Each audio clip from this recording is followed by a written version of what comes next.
Hello hello hello hello student, कैसे हैं आप लोग। मैं हूं आपका अपना गोपाल यादव और मैं आप सभी को CLR एजुकेशन में स्वागत करता हूं। जैसा कि आप लोग आज वाइट बोर्ड पर देख रहे हैं, क्लास 11th फिजिक्स चैप्टर का नाम लिखा हुआ है इलास्टिसिटी। यानी कि अभी तक हम लोगों ने 9th क्लास और 10th क्लास का लेक्चर रिकॉर्ड करा था, ओके। लेकिन आज जो है हम लोग 11th का पहला लेक्चर रिकॉर्ड करने जा रहे हैं, ठीक। और आज के बाद से जो अब से जो होगा हमारा 11th एंड 12 मतलब पूरे मार्च फरवरी एंड मार्च जो हम लोग है 11th का लेक्चर करेंगे। उसके बाद अप्रैल से 11th एंड 12 दोनों कंटिन्यूसली हम लोग पढ़ेंगे, ओके। तो आज जो हम लोग स्टार्ट करेंगे वो हम लोग करेंगे इलास्टिसिटी, ठीक। तो इलास्टिसिटी की अगर हम लोग बात करें, देखिए इलास्टिसिटी वर्ड जो है इलास्टिक वर्ड से आया है। इलास्टिसिटी वर्ड जो है इलास्टिक वर्ड से आया है। इलास्टिक का मतलब होता है शेप चेंज करना, ठीक ना। शेप चेंज करना और उसको फिर से रीगेन करना। जैसे कि हम लोग अगर एग्जाम्पल लें तो रबर होता है, रबर बैंड जिसको हम लोग स्ट्रेच करते हैं और फिर अगर छोड़ देते हैं तो फिर से रीगेन करता है। तो इलास्टिसिटी पढ़ने से पहले हमें दो तरह का फोर्स पढ़ना है। कौन कौन? डिफॉर्मिंग फोर्स, पहला क्या होगा डिफॉर्मिंग फोर्स, एंड सेकेंड होगा रेस्टोरिंग फोर्स, ओके।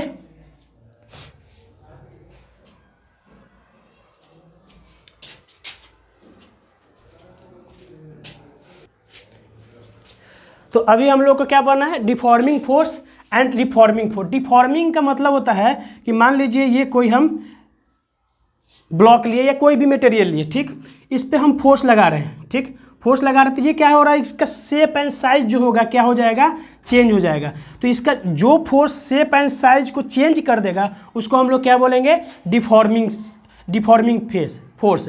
और अगर मान लीजिए ये एक बार चेंज होने के बाद क्या हो जाएगा कि फिर से अगर अपने ओरिजिनल शेप में अगर रिगेन कर लेता है तो उसको हम लोग क्या बोलेंगे, रिफॉर्मिंग फोर्स बोलेंगे। क्यों? क्योंकि अगर हम लोग बात करें कि हेयर बैंड की या स्प्रिंग ही एग्जांपल ले लीजिए, स्प्रिंग की एग्जांपल लेते हैं, क्या लेंगे, स्प्रिंग। तो स्प्रिंग क्या होता है, ऐसे रहता है। अगर हम लोग स्प्रिंग को पकड़ के पुल करते हैं, क्या करते हैं, पुल करते हैं, तो क्या करता है कि ओरिजिनल जो शेप होता है उसका एल लेंथ है, ओके। तो ये एल लेंथ रहता है, इसको क्या होता है कि ये अब चेंज हो जाता है, पुल करने के बाद स्ट्रेच हो जाता है ये स्प्रिंग। अब एक बार स्ट्रेच हो जाएगा और फिर अगर हम लोग इस फोर्स को हटा देंगे, डिफॉर्मिंग फोर्स को अगर हम हटा देते हैं तो फिर से स्प्रिंग अपने ओरिजिनल पाथ पे आ जाता है, अपने ओरिजिनल शेप में आ जाता है। तो जिस फोर्स के वजह से स्प्रिंग जो है अपने ओरिजिनल स्टेट में आ जाता है, शेप एंड साइज में आ जाता है, उसी को हम लोग क्या बोलेंगे, रेस्टोरिंग फोर्स, ओके। तो elasticity is a property of material by the virtue of which a body regain its original shape. क्या बोलेंगे, इलास्टिसिटी का डेफिनेशन हम लोग अगर दें कि it is a property of a material by the virtue of which a material can regain its original shape and size, okay. उसके बाद हम लोग इलास्टिसिटी में कुछ और चीज़ें पढ़ेंगे। तो यहाँ पे हम लोगों ने देखे elasticity is a property by the virtue of which material can regain their original shape and size, okay. जैसे कि हम लोगों ने एग्जांपल रबर बैंड के ले लिया, स्प्रिंग के ले लिया, तो ये सब क्या है, इलास्टिक प्रॉपर्टी के है। उसमें इलास्टिसिटी उसमें पाया जाता है। यानी कि हम लोग बोल सकते हैं कि those material which have a property of elasticity is called elastic material. Elastic material एक वर्ड हो सकता है ना, इलास्टिक मटेरियल, ठीक है। ये क्या होगा बेटा कि वैसा मटेरियल जिसके पास इलास्टिसिटी हो, क्या हो, इलास्टिसिटी हो, मतलब उसके अंदर इलास्टिसिटी का प्रॉपर्टी हो, ओके। तो देखिए ये हम लोगों ने इलास्टिसिटी और इलास्टिक मटेरियल पढ़ लिया। तो इसमें दो तरह के इलास्टिसिटी होते हैं। कौन कौन होता है बेटा, परफेक्टली इलास्टिसिटी या परफेक्ट इलास्टिसिटी, ठीक होता है। और दूसरा होता है परफेक्ट प्लास्टिसिटी, ठीक। तो उसमें हम लोग देखेंगे क्या, अभी देख लेते हैं। देखिए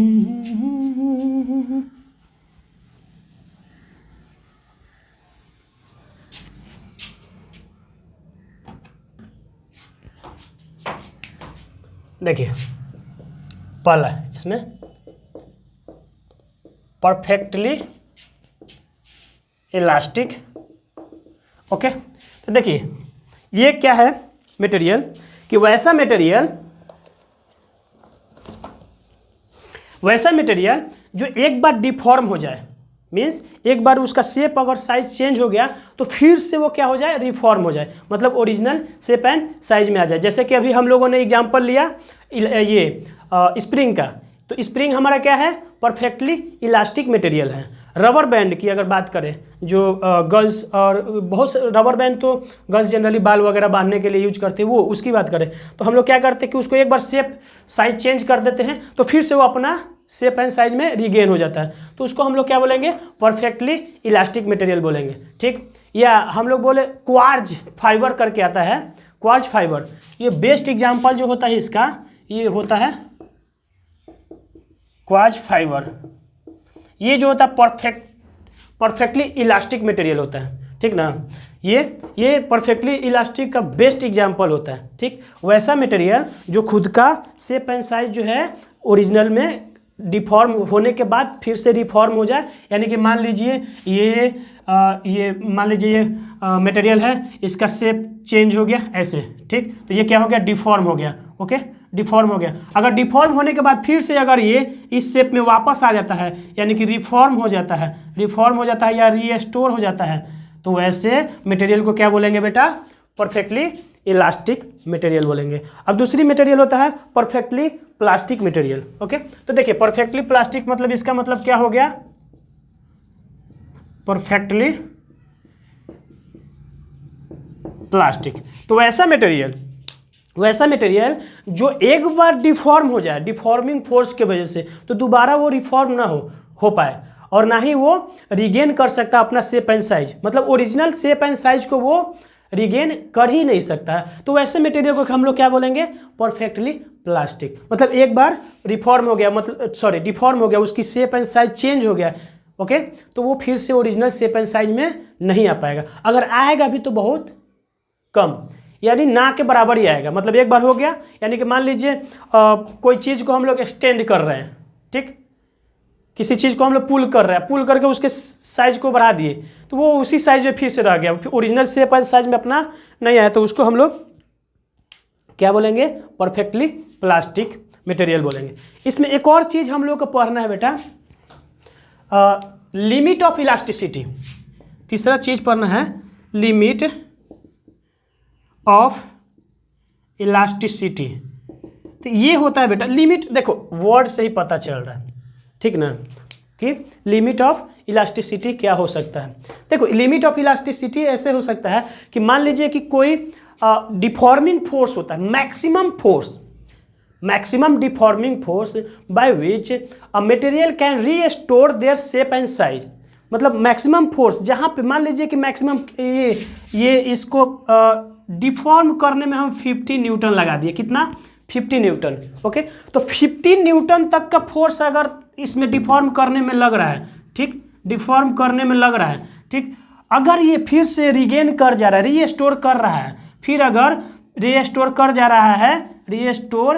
जा रहा है, इसका मतलब क्या है कि ये जो 50 न्यूटन है ये क्या है, लिमिट ऑफ इलास्टिसिटी है। मतलब कि ये मैक्सिमम फोर्स है जितना लगने के बाद फिर से ये क्या हो जाएगा, अपना ओरिजिनल शेप एंड साइज में आ जाएगा। बेटा समझ में आई बात, कि maximum force of deforming by which a material can be restore its original shape. मतलब अगर इससे ज़्यादा अगर हम लोग लगा दीजिए, मान लीजिए कि यहाँ पे हम लोग 60 न्यूटन या 80 न्यूटन लगा दिए, ओके, तो ये रिगेन नहीं कर पाएगा अपना ओरिजिनल शेप को, फिर से रिगेन नहीं, अगर रिगेन भी करेगा मतलब रीस्टोर भी करता अपने ओरिजिनल शेप में आएगा भी, तो ये लिटिल अमाउंट में आएगा, मतलब पूरा उतना नहीं आएगा जितना पूरा ओरिजिनल में नहीं आ पाएगा, ठीक ना, ठीक। तो ये हमारा हो जाता है लिमिट ऑफ इलास्टिसिटी। ओके, अब इसमें हम लोग पढ़ेंगे स्ट्रेस एंड स्ट्रेन। अब हम लोग क्या पढ़ेंगे बेटा इसमें, स्ट्रेस। देखो इस चैप्टर में हम लोग दो चीज़ मेनली पढ़ेंगे, इलास्टिसिटी और उसका प्रॉपर्टी, इलास्टिसिटी पढ़ लिए, इलास्टिक मटेरियल पढ़ लिए। अब इसमें मेन जो चीज़ हमें है पढ़ना वो स्ट्रेस, और इसके बाद इसके टाइप पढ़ेंगे, फिर इसके बाद पढ़ेंगे हम लोग स्ट्रेन। ओके, तो स्ट्रेस और स्ट्रेन ही इस आज के लेक्चर में पढ़ेंगे। इसके बाद जो होगा हम लोग young modulus and modulus of elasticity वगैरह पढ़ेंगे, तो वो नेक्स्ट लेक्चर में पढ़ेंगे। तो स्ट्रेस क्या होता है बेटा, कि मान लीजिए कि ये हमारा कोई बॉडी है। ओके, ये कोई बॉडी है, इसको डिफॉर्म करने के लिए डिफॉर्मिंग फोर्स लग रहा है। ठीक, इसको डिफॉर्म करने के लिए यानी कि इसके शेप को चेंज करने के लिए डिफॉर्मिंग फोर्स लग रहा है। अगर डिफॉर्मिंग फोर्स इसमें लग रहा है तो उस डिफॉर्मिंग फोर्स के अपोजिट में यानी कि रिफॉर्मिंग फोर्स भी एक्ट करेगा इंटरनली। अगर इधर डिफॉर्मिंग फोर्स एक्सटर्नली लग रहा है तो अंदर में उसको अपोज करने के लिए according to Newton third law reforming force भी लग रहा होगा। ठीक, जो कि रेस्टोरिंग फोर्स बोलते हैं उसको। तो जो एक्शन तो डिफॉर्मिंग फोर्स कर रहा है, एक्शन क्या कर रहा है इसमें कि एक्शन डिफॉर्मिंग फोर्स इसको चेंज करने की कोशिश कर रहा है। ओके, लेकिन रिएक्शन में रेस्टोरिंग फोर्स लग रहा होगा। ठीक, रेस्टोरिंग फोर्स लग रहा होगा ना। ओके, तो जो इसी को जैसे कि मान लिया डिफॉर्म करने के लिए हम लोग डिफॉर्मिंग फोर्स लगा रहे हैं, और इंटरनली इसको रिफॉर्म करने के लिए अगर मान लीजिए रेस्टोरिंग फोर्स लग रहा है, तो ये जो रिफॉर्मिंग फोर्स है, रेस्टोरिंग फोर्स है, ठीक, जो कि रिएक्शन का काम कर रहा है, उसी को हम लोग बोलेंगे स्ट्रेस। बेटा क्या बोलेंगे, स्ट्रेस बोलेंगे। और वो किसी पार्टिकुलर एरिया में लग रहा होगा। ठीक, तो अगर बात करें हम लोग स्ट्रेस की, तो स्ट्रेस को हम लोग कैसे डिफाइन कर सकते हैं कि stress is a restoring force और रिएक्शन फोर्स और restoring force for unit area. क्या हो जाएगा बेटा, फॉर यूनिट एरिया। तो ये क्या हो गया हमारा स्ट्रेस। देखिए स्ट्रेस क्या हो गया कि जो डिफॉर्मिंग फोर्स लग रहा है उसको अपोज करने के लिए जो रिफॉर्मिंग फोर्स लग रहा है, यानी कि according to Newton third law क्या होगा कि डिफॉर्मिंग फोर्स लग रहा है, वो फिर से इधर क्या कर रहा है, रिगेन करने की कोशिश कर रहा है। ठीक, और ये रिफॉर्मिंग फोर्स या रेस्टोरिंग फोर्स इसको बोल सकते हैं। तो वो फोर्स अगर अप्लाई हो रहा है इंटरनली, ठीक, ये किसी इस स्पेसिफिक एरिया में, ठीक, तो उसी को क्या बोलेंगे हम लोग, स्ट्रेस। तो यानी कि स्ट्रेस इक्वल टू क्या हो गया, reaction force restoring force upon क्या हो जाएगा, एरिया। तो इसी को हम लोग क्या करेंगे, स्ट्रेस। तो देखिए स्ट्रेस का फॉर्मूला क्या होता है बेटा, स्ट्रेस तो ये हो जाएगा फोर्स अपॉन एरिया। फोर्स है ना, ये सब क्या है, फोर्स है upon area.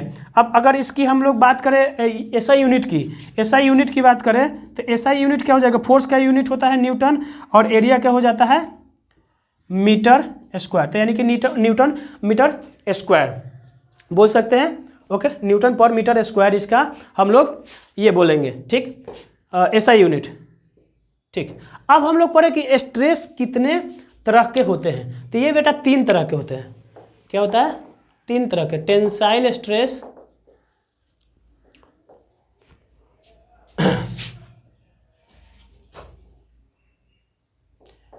Tangential stress, okay, tensile, tangential and compressive stress. तीसरा कंप्रेसिव स्ट्रेस। ये 3 तरह के स्ट्रेस होता है। तो देखिए टेंजेंशियल, ये पहले हम लोग पढ़ेंगे टेंसाइल स्ट्रेस के बारे में। क्या पढ़ेंगे, टेंसाइल स्ट्रेस के बारे में। टेंसाइल स्ट्रेस क्या होता है, तो देखिए क्या होता है, अगर मान लीजिए कि ये बॉडी है, ठीक, इसको अगर पुल किया जा रहा है, पुलिंग फोर्स लग रहा है, इसको क्या किया जा रहा है, पुल किया जा रहा है, पुलिंग फोर्स लग रहा है। ठीक, तो इसी को हम लोग क्या बोलेंगे, टेंसाइल स्ट्रेस बोलेंगे। ठीक ना, क्या ये पैरेलल लगता है, पुलिंग फोर्स अगर लग रहा है तो ये दोनों डायरेक्शन में अगर लग रहा है तो ये पैरेलल लगेगा, यानी कि उसको पुल करेगा, यानी कि उसको डिफॉर्म करने के लिए क्या करेगा, इसको पैरेलली फोर्स लगाएगा। ठीक, तो इसको हम लोग क्या बोलेंगे, पहला यानी कि टेंसाइल स्ट्रेस। अगर बात करें हम लोग पहले कंप्रेसिव स्ट्रेस, देखो इसके अपोजिट में क्या हो जाएगा, कंप्रेसिव। वर्ड से ही पता चल रहा है कि कंप्रेस किया जाएगा, यानी कि इसको अगर कंप्रेसिव फोर्स लगेगा, क्या लगेगा, कंप्रेसिव फोर्स लगेगा तो इसको क्या बोलेंगे हम लोग, कंप्रेसिव स्ट्रेस। वैसा स्ट्रेस जिसमें कंप्रेसिव फोर्स लगा जा रहा है, यानी कि कंप्रेस करने की कोशिश किया जा रहा है, ठीक, तो इसको हम लोग क्या बोलेंगे, कंप्रेसिव स्ट्रेस बोलेंगे। ओके, अच्छा कंप्रेसिव स्ट्रेस में जो होता है ये भी पैरेलल टू लेंथ ही होता है। अच्छा देखो इन दोनों में क्या होता है, इन दोनों में अगर बात किया जाए तो दोनों में चेंज क्या होगा, या तो लेंथ की चेंज आएगी या तो वॉल्यूम की चेंज जाएगी। अगर खींचा जाएगा, जब मान लीजिए ये मार्कर है, ठीक, ये मार्कर है, ठीक, अगर इस मार्कर को हम पुल कर रहे हैं ऐसे दोनों तरफ से ऐसे, तो इसका क्या चेंज होगा, लेंथ में ही चेंज होगा ना, तो लेंथ चेंज होगा तो इसका वॉल्यूम भी चेंज हो जाएगा, ठीक।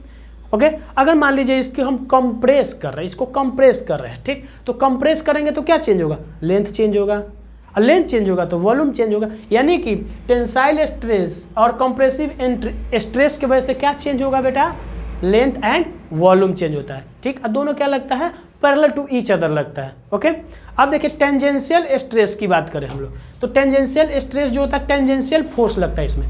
टेंजेंशियल फोर्स मतलब एट एन एंगल, क्या लगेगा, एट एन एंगल। तो टेंजेंशियल स्ट्रेस की बात करें बेटा तो देखिए कैसे लगेगा। टेंजेंशियल स्ट्रेस के लिए हम क्या करेंगे, एक डायग्राम बनाएंगे और उसके बाद समझते हैं कि टेंजेंशियल स्ट्रेस कैसे लगेगा। ओके, आज का जो लेक्चर है वो थ्योरेटिकल है। एक्चुअली ये इलास्टिसिटी जो चैप्टर है ना, ये थ्योरेटिकल बहुत ईजी है, और मैं इसलिए स्टार्ट करा क्योंकि अभी जो ये मंथ ऑफ फरवरी चल रहा है, तो ये क्या होता है कि लास्ट 11th क्लास का लास्ट यही सब सिलेबस चल रहे होते हैं, elasticity, heat transfer, thermal expansion, thermodynamic. तो इसीलिए पहले हम क्या करें कि इलास्टिसिटी को पढ़ा रहे हैं, उसके बाद हम लोग हीट ट्रांसफ़र वगैरह पढ़ेंगे, उसके बाद थर्मोडायनेमिक। और जब हमारा अप्रैल स्टार्ट होगा, यानी कि सेशन के स्टार्ट हो जाएगी, तो उस समय हम फिर से मैकेनिक्स पूरा शुरुआत से स्टार्ट करेंगे, unit dimension, basic mathematics, vector, Newton law of motion, ये सब स्टार्ट करेंगे। तो अभी हम लोग को पढ़ना है क्या, टेंजेंशियल स्ट्रेस की बात पढ़ना है। तो देखिए टेंजेंशियल स्ट्रेस की बात करें तो ये देखिए ऐसे बना दिए, ठीक, ओके, और ये बॉडी कुछ इस टाइप का बना दिए। देखिए चित्रकारी में मेरा थोड़ा सा दिक्कत है, ठीक ना, चित्रकारी में हमें थोड़ा प्रॉब्लम है, ठीक। अगर मान लीजिए यहाँ से कोई एंगल पे फोर्स लग रहा है, क्या लग रहा है, एंगल पे, ओके, तो अगर इसकी कंपोनेंट की बात करें बेटा, कंपोनेंट की, तो कंपोनेंट इधर क्या हो जाएगा, ये थीटा है तो इधर क्या हो जाएगा, एफ कॉस थीटा, और इधर क्या होगा बेटा, एफ कॉस थीटा, इधर क्या हो जाएगा, एफ साइन थीटा। ओके, तो अगर हम बात करें इसमें इस एंगल से लेकर के, तो टेंसाइल या नॉर्मल स्ट्रेस भी इसको बोला जाता है, इसको नॉर्मल स्ट्रेस भी बोला जाता है। तो नॉर्मल स्ट्रेस की बात करें तो, या टेंसाइल स्ट्रेस की बात करें तो ये क्या हो जाएगा बेटा, F sine theta upon area. Okay, area जो भी है, ठीक, दिया रहेगा वो, तो क्योंकि ये नॉर्मली है ना, ये नॉर्मली है, तो इसको क्या करेंगे। अगर वही बात करें टेंजेंशियल स्ट्रेस की, टेंजेंशियल स्ट्रेस की, तो वो हो जाएगा बेटा हमारा क्या, ये हो जाएगा, ये F cos theta upon area, F cos theta upon area. समझ में आई बात, यानी कि टेंजेंशियल फोर्स लगेगा इस पर, क्या लगेगा, टेंजेंशियल फोर्स लगेगा। ओके, तो अब जो हम लोग नेक्स्ट टॉपिक पढ़ेंगे, हम लोग पढ़ेंगे अब पढ़ेंगे हम लोग स्ट्रेस इसके बाद, ठीक। तो स्ट्रेस पढ़ते हैं, देखते हैं स्ट्रेस क्या है। देखिए स्ट्रेस पढ़ लिए हम लोग, स्ट्रेस पढ़ लिए तो उससे कुछ रिगार्डिंग हम लोग एक क्वेश्चन भी कर लेते हैं, ताकि हमें पता चल जाए कि इसमें क्वेश्चन कैसे बनते हैं। तो देखिए यहाँ पे एक क्वेश्चन दिया है, मैंने लिखा है कि एक 4 मीटर का लॉन्ग कॉपर वायर है, जिसका क्रॉस सेक्शनल एरिया दे दिया है 1.2 centimetre, etch stress by a force of इतना, यानी कि फोर्स कितना लग रहा है, 4.8 × 10⁻³ न्यूटन। अब स्ट्रेस क्या होगा, तो स्ट्रेस इक्वल टू हमको पता है भाई, हमारे पास क्या है, फोर्स अपॉन एरिया। तो यहाँ पे क्या दिया हुआ, फोर्स क्या दिया हुआ है, ये देखिए 4.8, वेरी इजी क्वेश्चन लिया मैंने, 3 न्यूटन। ओके, अब एरिया की बात करें तो एरिया देखो कितना दिया हुआ है, 1.2 सेंटीमीटर क्यूब स्क्वायर दिया हुआ है। तो ये सेंटीमीटर में है, तो अगर हमें इसको मीटर में चेंज करना होगा तो 10⁻⁴ क्या हो जाएगा, डिवाइड करेंगे तो ये 2 हो जाएगा, और स्क्वायर करेंगे तो 4 हो जाएगा, यानी कि 10⁻⁻⁴ मीटर हो जाएगा। ओके। तो अब अगर हम लोग बात करें तो ये कट जाएगा इससे 4 टाइम, ओके, यानी कि ये हो जाएगा 4 × 10⁻³ तो पहले से है, और नीचे वाला अगर ऊपर जाता है तो इंटू 10⁻⁴, यानी कि क्या हो जाएगा 4 × 10⁻⁷, ओके। और क्या हो जाएगा न्यूटन पर मीटर स्क्वायर, न्यूटन पर मीटर स्क्वायर। तो ये हमारा क्या हो जाएगा स्ट्रेस आ जाएगा। अब देखो बेटा, आगे बढ़ने से पहले हम एक चीज़ और पढ़ लेते हैं, प्रेशर और स्ट्रेस में डिफरेंस, प्रेशर एंड स्ट्रेस में डिफरेंस। देखिए प्रेशर जो होता है ना बेटा, वो हमेशा जो है परपेंडिकुलर लगता है। क्या लगता है? परपेंडिकुलर, ठीक, परपेंडिकुलर लगेगा, ठीक, परपेंडिकुलर एक्ट करेगा। और ये जो है ना टेंजेंशियली और परपेंडिकुलर दोनों लगेगा, यानी कि परपेंडिकुलर एंड टेंजेंशियली, ओके, पहला हो गया। दूसरा जो इसका डिफरेंस है बेटा, ये कॉम्प्रेसिव है, प्रेशर कॉम्प्रेसिव नेचर का है, ठीक ना। लेकिन अगर हम लोग स्ट्रेस की बात करें तो कॉम्प्रेसिव, टेंसाइल एंड टेंजेंशियल तीनों है। टेंसाइल मतलब बाहर की ओर, सॉरी बाहर की ओर खींचना, और कंप्रेसिव अभी पढ़े 3 टाइप के स्ट्रेस पढ़े हैं, यानी कि ये क्या हो जाएगा कंप्रेसिव, टेंसाइल एंड टेंजेंशियल, ये तीनों होगा, ओके। और ये क्या होगा सिर्फ कंप्रेसिव नेचर का होगा। अब देखो इसका ये जो होता है ना स्केलर क्वांटिटी होता है, स्केलर क्वांटिटी होता है, ओके। और ये जो होता है ना बेटा, ये टेंसर होता है, टेंसर क्वांटिटी। ये एकलौता जो है ना स्ट्रेस जो टेंसर क्वांटिटी होता है, टेंसर क्वांटिटी उसको बोलते हैं जो कि ना ही वेक्टर क्वांटिटी हो और ना ही स्केलर क्वांटिटी, तो उसको क्या बोलते हैं टेंसर क्वांटिटी बोलते हैं। तो ये हमारा स्ट्रेस के रिगार्डिंग जो भी ब्रीफ था, जो भी इसका एक्सप्लेनेशन था, हम लोग एक क्वेश्चन के साथ कर लिए। अब आगे जो हम लोग पढ़ेंगे स्ट्रेन पढ़ेंगे, और स्ट्रेन के टाइप पढ़ेंगे, और एक लॉ पढ़ेंगे, हुक्स लॉ, हुक्स लॉ पढ़ेंगे, ओके। तो देखते हैं स्ट्रेन, अब स्ट्रेस हो गया तो अब स्ट्रेन पढ़ लेते हैं। देखिए बेटा, अब हम लोग क्या पढ़ेंगे स्ट्रेन। तो देखिए स्ट्रेन क्या होता है कि मान लीजिए किसी बॉडी पे डिफॉर्मिंग फोर्स लग रहा है, ओके, किसी बॉडी पे डिफॉर्मिंग फोर्स लग रहा है, ओके, डिफॉर्मिंग फोर्स लेते हैं, ये है इसका ओरिजिनल शेप, ठीक। तो ओरिजिनल शेप है, अगर डिफॉर्मिंग फोर्स लग गया तो इसके बाद ये क्या हो गया डिफॉर्म होकर के ये हो गया, ठीक, ओके। तो देखिए इसमें क्या होता है, इसको हम लोग क्या बोलेंगे, ये हमारा हो गया एल लेंथ, क्या हो गया एल, और इसकी बात करें हम लोग तो ये हो गया डेल्टा एल, यानी कि चेंज इन लेंथ, ओके। तो देखिए पहले ओरिजिनल जो लेंथ या शेप है उसका क्या है एल है, और अब जो डिफॉर्म हो गया, अब क्या हो गया बेटा डिफॉर्म हो गया, तो अब क्या हो गया डेल्टा एल और बढ़ गया, ठीक, ठीक। तो अब हमें स्ट्रेन क्या बोलता है कि अगर मान लीजिए कि डिफॉर्मिंग फोर्स लग रहा है और बॉडी डिफॉर्म हो गया, ठीक, तो जो बॉडी डिफॉर्म हो गया तो जो लेंथ में चेंज आया, ठीक, उसको और उसकी ओरिजिनल लेंथ की जो रेशियो होती है उसी को हम लोग क्या बोलेंगे strain. The ratio of change in length to the original length of that body is called strain, ठीक। तो यहाँ पे लिखते हैं द रेशियो ऑफ चेंज इन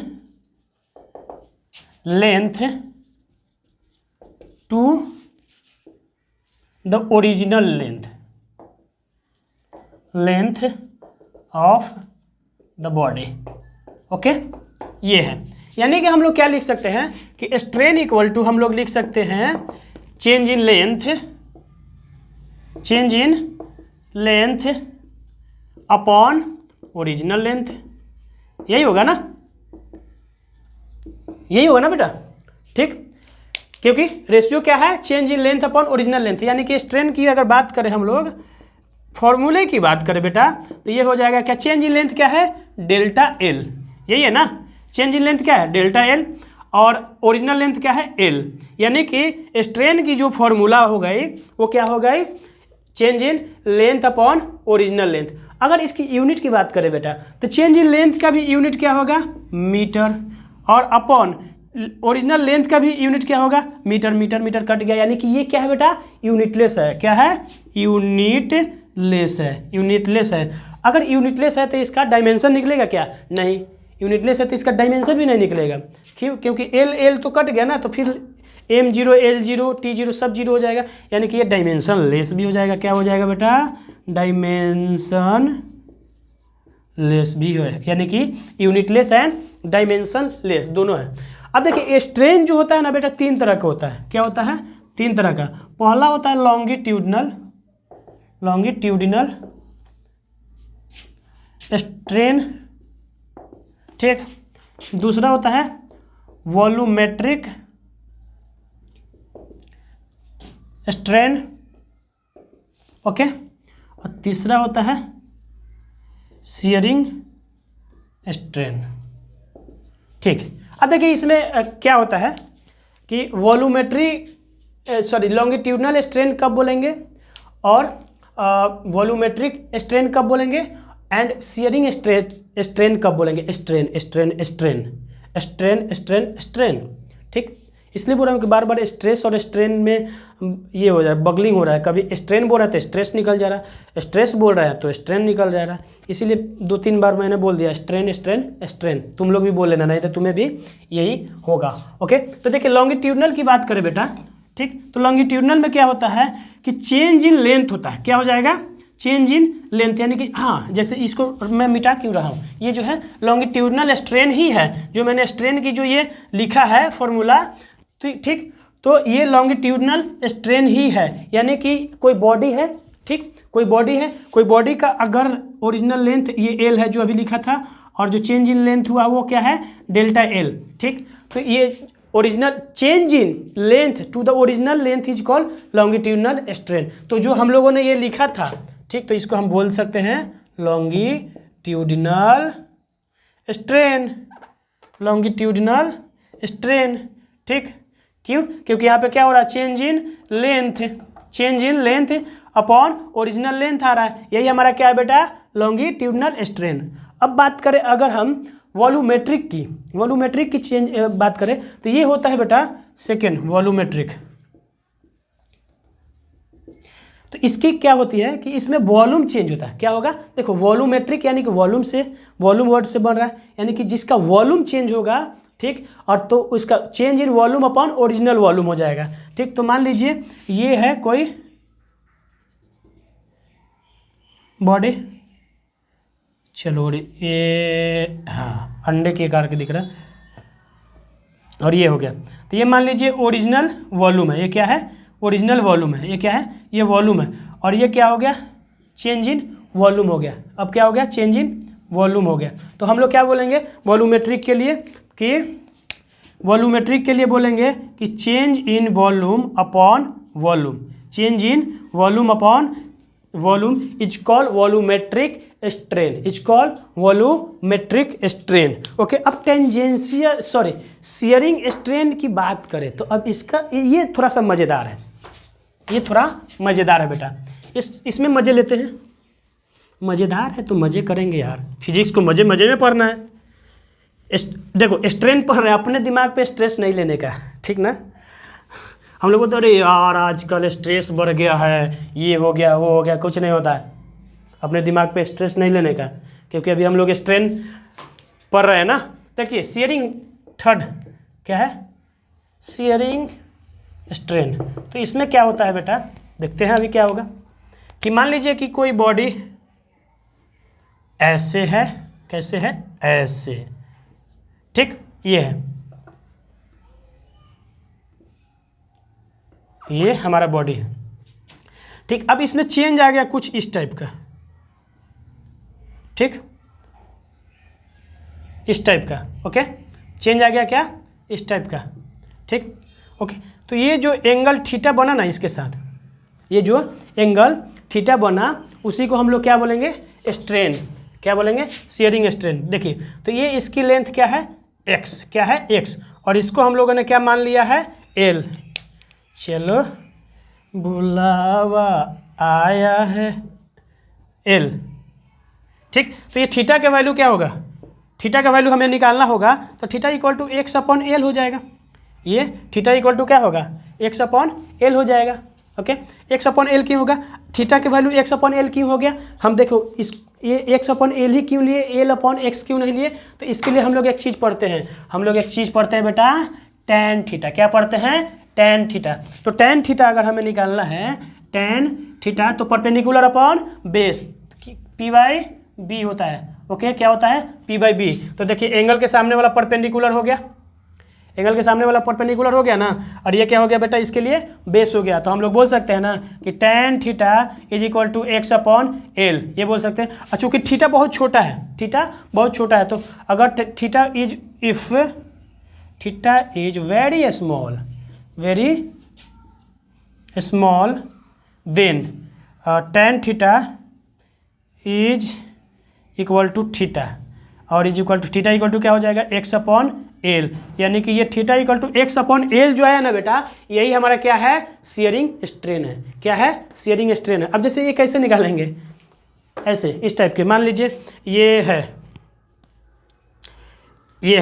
ये बॉडी है, ठीक, ये इसको थोड़ा सा हम ऐसे कर दिए, या ठीक ऐसे, ठीक, ये चेंज ऐसे हो गया।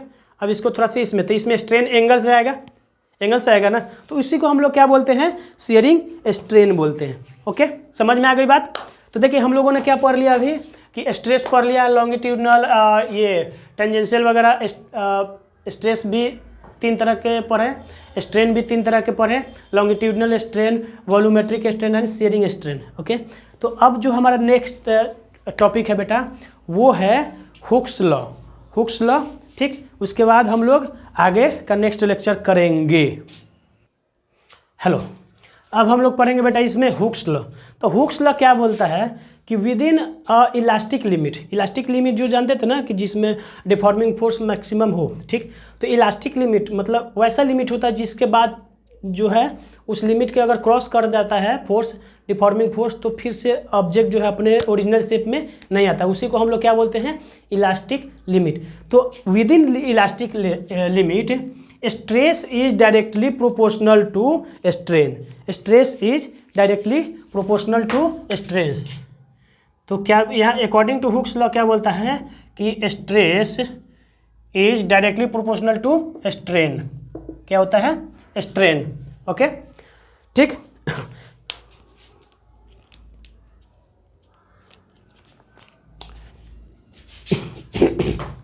देखिए तो स्ट्रेस जो होगा, अब विद क्या बोला, विद इन इलास्टिक लिमिट। तो विद इन इलास्टिक लिमिट क्यों बोला वो मैंने आपको बता ही दिया, ठीक, कि मतलब वैसा लिमिट होता है कि मान लीजिए ये लिमिट है, इसके नीचे तक ये है इलास्टिक लिमिट है, अगर इसके ऊपर डिफॉर्मिंग फोर्स लग रहा है तो क्या हो जाएगा, ये हमारा इलास्टिक लिमिट हो जाएगा।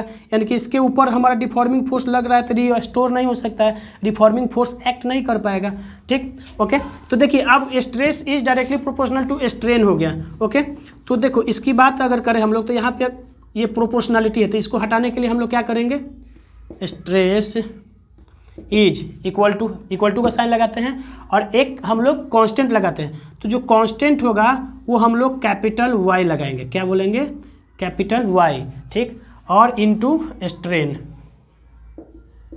ठीक, इनटू स्ट्रेन। अच्छा, ये कैपिटल वाई क्या है बेटा, ये होता है modulus of elasticity. Capital Y जो है ये क्या है, मॉडुलस ऑफ इलास्टिसिटी है, ये कांस्टेंट है, ठीक ना। अभी आगे पढ़ेंगे मॉडुलस ऑफ इलास्टिसिटी जो होता है 3 तरह का होता है, हम लोग नेक्स्ट लेक्चर में पढ़ेंगे।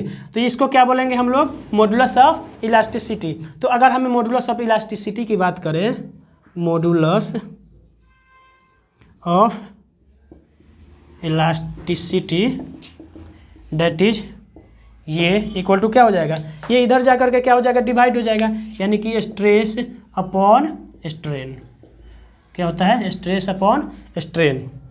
समझ में आ गई बात, क्या हो जाएगा, यानी कि हम लोग बोल सकते हैं कि कैपिटल वाई जो है वो इक्वल टू क्या होता है, स्ट्रेस अपॉन स्ट्रेन।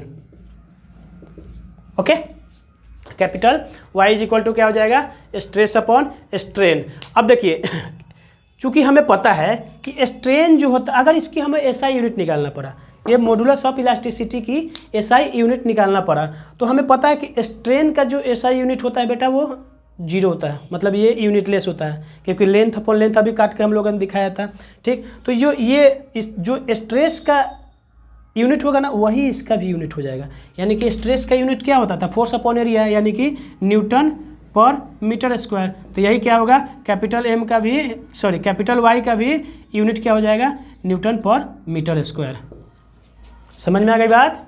तो ये हमारा हुक्स लॉ बहुत इजी था, कुछ नहीं है कि स्ट्रेस जो होता है डायरेक्टली प्रोपोर्शनल टू स्ट्रेन होता है, और ये जो प्रोपोर्शनलिटी जो कांस्टेंट होता है उसको हम लोग मॉडुलस ऑफ इलास्टिसिटी बोलते हैं। और मॉडुलस ऑफ इलास्टिसिटी का हमारे पास फार्मूला आ गया, इसका यूनिट आ गया। और अब जो नेक्स्ट लेक्चर में हम लोग बेटा पढ़ेंगे ना, वो हम लोग पढ़ेंगे मॉडुलस ऑफ इलास्टिसिटी के बारे में ही। ठीक ना, इसके बारे में डिटेल में पढ़ेंगे। ठीक, ये भी 3 तरीके का होता है। ठीक, और इसके बारे में हम लोग पढ़ेंगे। तो चलते हैं, मिलते हैं नेक्स्ट लेक्चर में, तब तक के लिए धन्यवाद। ओके, और एंजॉय कीजिए क्लास 11th का फर्स्ट लेक्चर को। ठीक, और अब से जो भी हमारा यूट्यूब पे लेक्चर आएगा वो मैक्सिमम क्लास 11th एंड 12 का ही होगा। और ये जो लेक्चर्स होंगे, क्वेश्चन जो होंगे NEET, JEE and NDA level का जो फिजिक्स का क्वेश्चन होता है वो कराया जाएगा। और इसमें प्रीवियस ईयर्स के क्वेश्चन कुछ वेरी वेरी इंपॉर्टेंट क्वेश्चन जो होते हैं वो सब कराए जाएंगे। ठीक, तो अभी जो ये जो चैप्टर है फुल्ली थ्योरेटिकल है, ज़्यादा इसमें न्यूमेरिकल नहीं है भी तो बहुत ईजी है, फॉर्मूले पे पुट करो और गेन करो वाला है। ठीक, तो चलिए मिलते हैं नेक्स्ट लेक्चर में, तब तक के लिए धन्यवाद।